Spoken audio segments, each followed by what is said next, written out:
It's around lunchtime, 16th of June, 2016. Thomas Mair walks down the same road he's walked down since he was a kid. He's wearing a grey shirt and a white baseball cap. No one pays much attention to the large duffel bag he's carrying. He makes his way to the Birstall town square, where he hangs around munching on a chocolate bar. After a few minutes, he continues to the library. He waits out the front until a small silver car pulls up. 3 people get out, a woman and 2 of her staff. Jo Cox is here for a weekly meet-up with constituents. Anyone can turn up for a one-on-one chat with their local MP. As she heads towards the library, Thomas Mair steps out of a shadow behind her. He pulls out a gun from his coat. It's a sawn-off .22 caliber bolt-action rifle. He points it straight at Jo Cox. Witnesses heard him shout things like, "This is for Britain. Britain first." He fires from close range and she hits the ground, injured but alive. Mair bends down and drags Cox by her hair to a space between 2 parked cars. She tries to sit up, but he stabs her in the chest, lungs and stomach.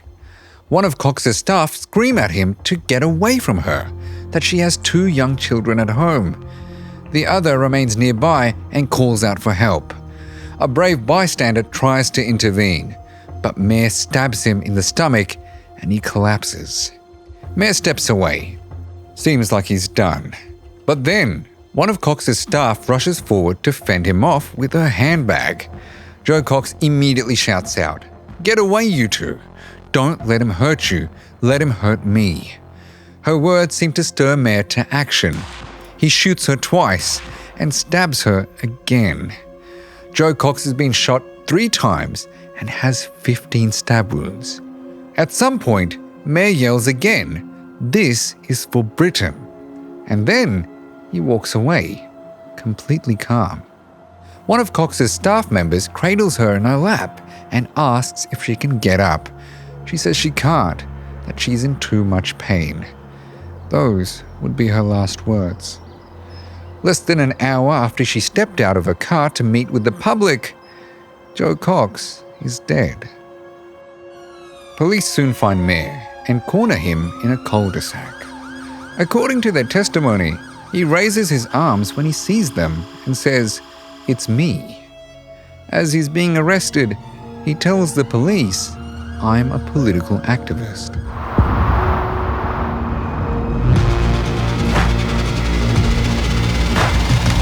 Hello, my friend. I'm Aslan Pahari, and this is Assassins, the show where we tell the stories of the world's most shocking assassinations. And today, the murder of a young British MP, Helen Joanne Cox, or, as she's more commonly known, Jo Cox. Britain was in the grip of its biggest political decision in decades, to leave or remain with the European Union.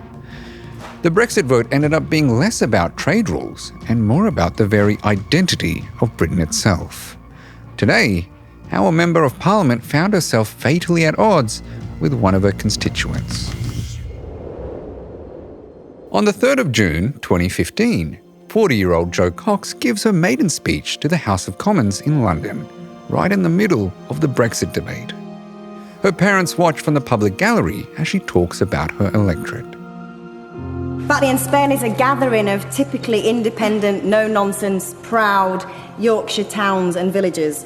Our communities have been deeply enhanced by immigration, be it Irish Catholics across the constituency or Muslims from Indian Gujarat or Pakistan, principally from Kashmir. And whilst we celebrate our diversity, the thing that surprises me time and time again as I travel around the constituency is that we are far more united and have far more in common than that which divides us. Cox would later speak of a moral obligation to treat refugees and migrants with compassion. But she also sees the benefits migrants bring, contributing to the British economy, fueling growth, breathing life back into shrinking towns. Jo Cox was born and bred in one of these towns, Batley, in the West Yorkshire region of northern England. Her father worked in a toothpaste and hairspray factory in the region, and her mother was a secretary at a local school. Cox was academically gifted and managed to get into a selective state school.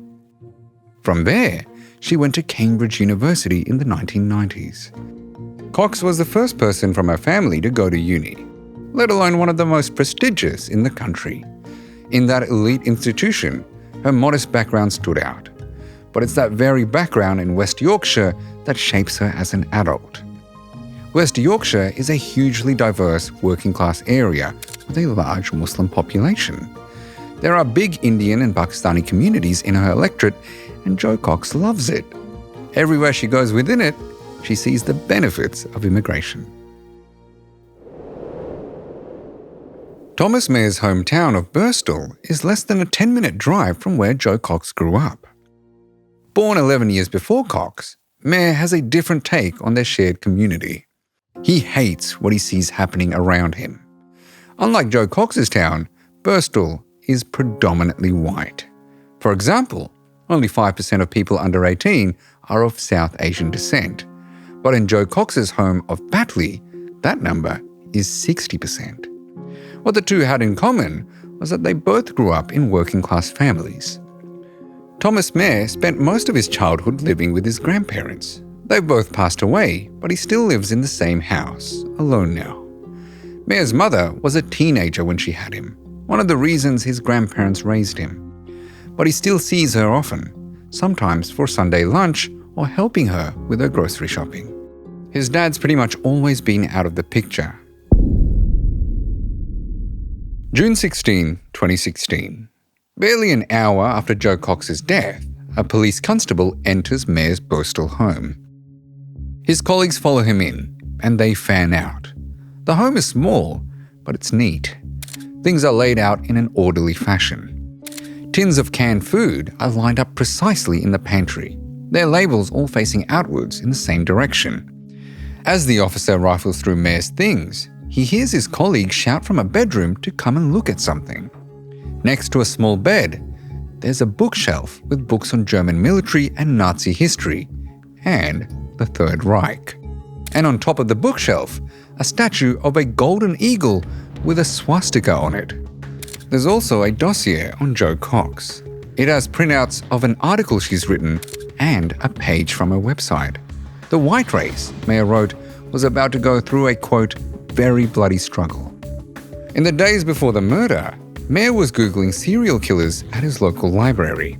He was reading up about the Ku Klux Klan. He even looked up MP Ian Gow, who was murdered back in 1990.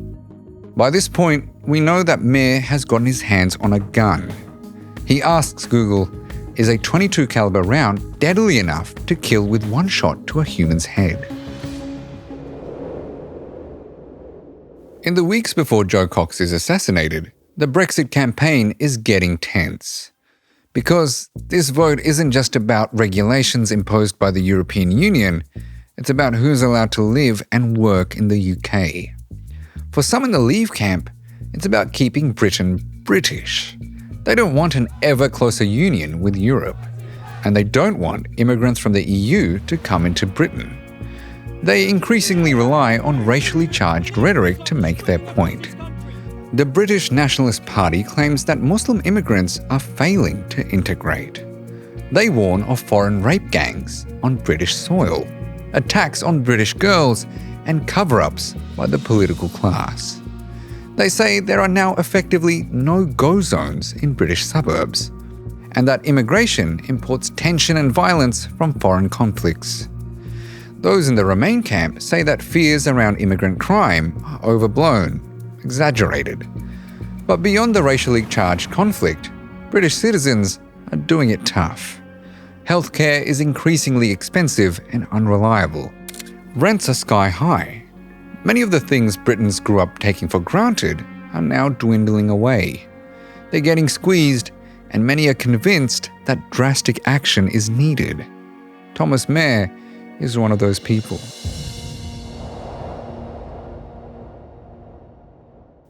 The United Kingdom is in shock, but some people celebrate Jo Cox's death. An examination of over 50,000 tweets in the UK find words like hero, traitor, and white power in the top 20 most common phrases to describe her murder. Online, the killing is characterised by neo-Nazis as Mair's sacrifice for the cause. Thomas Mair is sentenced to life in prison with no possibility of parole. But ultimately, Mair got what he wanted. Britain leaves the European Union. Jo Cox's electorate of Batley and Spen votes to leave too. When police interviewed Thomas Mair's family and neighbours, they all say he didn't really talk about politics and they never suspected that he was a racist. After all, his half-brother Dwayne is a mixed race, and they seem to have gotten on just fine. Dwayne himself seemed shocked that Mair could have done something like this. I guess none of these people had seen his search history or the stuff inside his house. They all just accepted him for what they thought he was, a social recluse. But there was one group of people who suspected something dark lurked behind Mair's quiet exterior: the local taxi operators. Before Jo Cox's assassination, they'd made a number of complaints about Mair's racist remarks during taxi trips. One of them told the media that cabbies didn't want to pick him up. He said Mair would order a taxi, and right at the end, when he was about to be dropped off, he'd make racist comments to the drivers. He said, quote, "We always thought he was a racist." Thank you for watching, my friend. What do you think was behind Mair's turn to terrorism? Tell us in the comments.